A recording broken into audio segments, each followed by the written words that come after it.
falsely so-called, which means the enemy would try to use science to distort the knowledge of the truth concerning what? The Bible. Why do you think Timothy is writing about this tactic in the Bible? That means philosophers and scientists would try to come up with alternative information that would have us confused concerning the people and the purpose of the Bible. See? We're going to go through a few of these philosophers and scientists because I believe, according to the Bible, that no matter if you're Asian, no matter if you are African, and no matter if you're Middle Eastern, Ham, Shem, or Japheth, that all three came from one black man. Now, that's what the Bible tells me. I'm not going into science concerning that. I know that according to the Bible. I know that all races of people come out of Adam, one black man. I also know that it's impossible for anyone which is a clean leper or who is white to have people of color. So all nations must come out of what? A black man. Just that we in the Bible believe it's Adam and later Noah after the flood. Scientists believe something different. Philosophers believe something different. Now I'm going to show you how we're going to turn this all the way around. Why? Because when the Masons came to the New World, Thomas Jefferson paid some researchers to go in and operate amongst the North American Indians to find out who they were and what was their purpose as far as culture and religion. Now that spawned speculation at that time that the 10 lost tribes, well, at least one of them, have been found. And I'm going to show you how the philosophers came in and said, well, nobody. We can't have these people be identified as the lost sheep of Israel because we have blood on our hands. Suppose that all the people back in Europe believe that we are slaughtering the people of the Bible. So they had to come up with some philosophies to minimize the North American Indians and those people whom they conquered worth. They had to make them appear as savages, so they used science and philosophy to do so.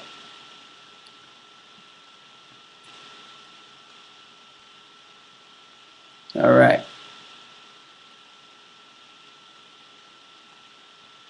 I need you to read this. This is from North American Indians, the Lost Tribes of Israel, right? On President Thomas Jefferson. Hold on. Let me get the date that Thomas Jefferson became president here. A top Mason. One moment. Let me give you a date here.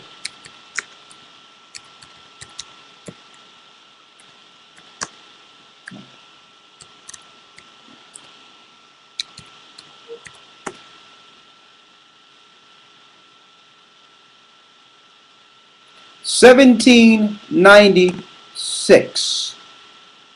See that?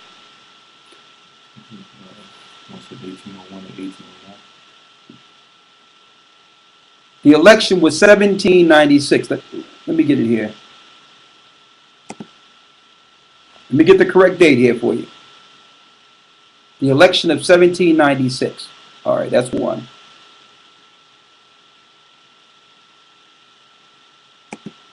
This is interesting. Oh, he was vice president. Okay. 1801. Mm-hmm.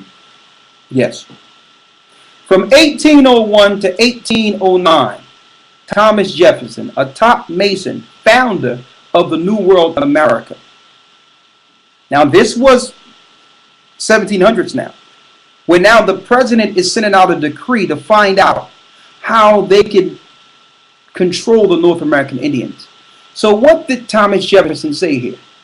It says President Thomas Jefferson wrote a brief letter to Meriwether Lewis and William Clark. So he wrote a letter to other Masons, Meriwether Lewis, and who? And William Clark. And William Clark. In which he instructed them to acquire what knowledge you can of the state of morality, religion, and information among them, speaking about the Indians, as it may better enable those who endeavor to, quote-unquote, civilize and instruct them. In addition, now, as you can see, Thomas Jefferson instructed these two men to find the state of morality, religion, amongst the North American Indians. So let's see what they came back with. Read that, what they came back with there. It says, in all their rights which I have learned of them. Now, this, what I'm mentioning here, came back from Ethan Smith, who took the history and information that was gathered by these two researchers, Meriwether Lewis and William Clark. So what happens is this information comes back to Thomas Jefferson that these people are similar to the lost tribes in the Bible. Later on, in 1825, Ethan Smith takes their information and do further research on the North American Indians and find that they are the 10 tribes of Israel. Ethan Smith, who was a pastor of Vermont, a European pastor, took that information that was extrapolated from Clark and Lewis and did further research confirming their findings. What did he confirm? It says, in all their rights which I have learned of them, there is certainly a most striking similitude to the Mosaic rituals. In all their rights, there is a certainly most striking similitude to the Mosaic rituals.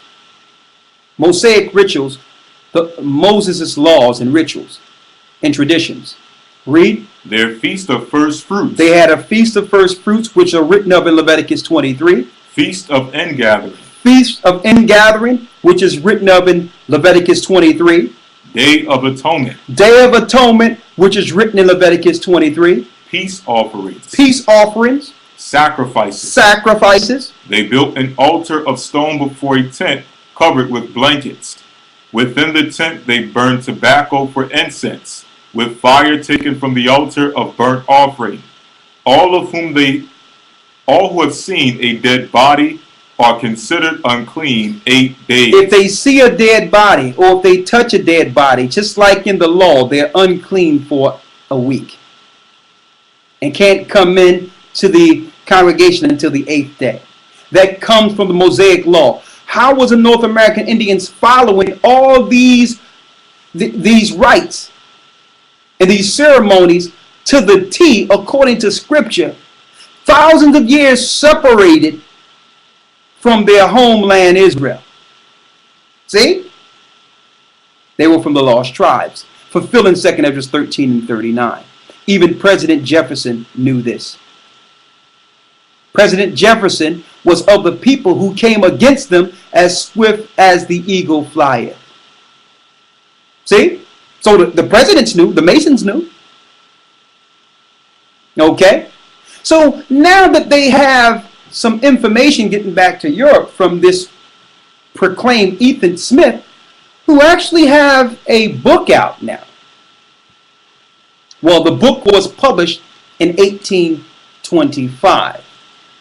The book is called View of the Hebrews or the Tribes of Israel in America.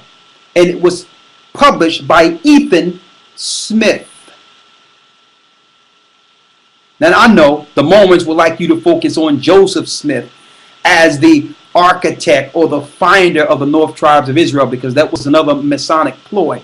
So that anytime you look into information concerning those people, it leads you to another dark hole in Mormonism, which is also a level of mysticism and sorcery. So the Masons set up a purpose distractors who would distract this information or divert this information so that the Jewish people who were conquering them could stand as the only found tribe of Israel. Now there's more. All right. Now, who are we looking at here? I got his picture here. We're looking at Christoph Meiners, who died 1810, who was living during the same administration as Thomas Jefferson. This is the guy that came up with a new way of looking at the population and the genome of people. He started teaching that there was a division in race based on what geographical area they come from. When you hear the word Mongoloid and all that, here's the guy. His name is Christoph Meiners, who came up with that philosophy, which links directly to evolution. Now let's talk about him real quick, because he was the guy that would divert you from the information that was given to Thomas Jefferson. Before this guy, it was circulating around Europe that the North American Indians were from the lost tribes of Israel. And they knew exactly who the other brothers were. Right? The North American Indians knew they were Israel and knew who the other brothers were over there in the New World. So they came up with this. Here's a German philosopher, a German Greek named who? Christoph Meiners, who was hired to divert people from understanding this information concerning the lost tribes. Let's get some of this guy's philosophies.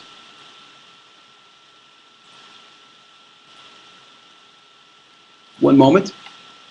Here. Okay.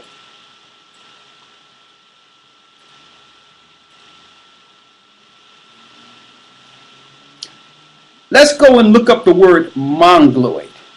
Right? Mm-hmm. Read what it says on Mongoloid. It says Mongoloid refers to a population that share certain phenotypic traits, such as fold,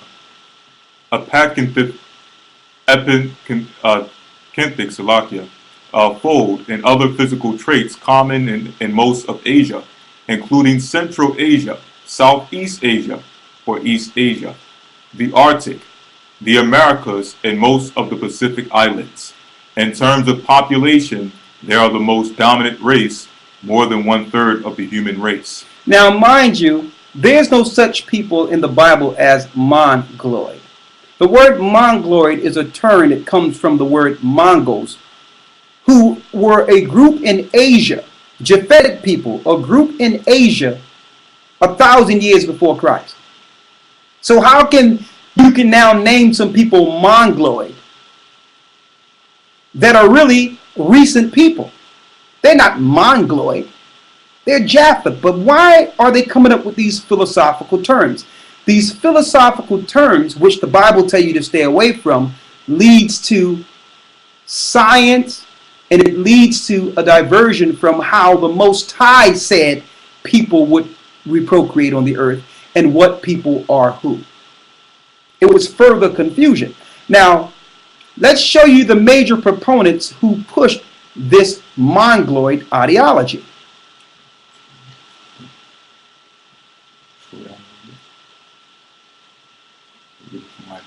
Okay, and look under these pictures. It says Myers, Blitz, and Lexicon, right? Mm-hmm. These all three people who are under the pictures of these Mongoloids are all Jewish people.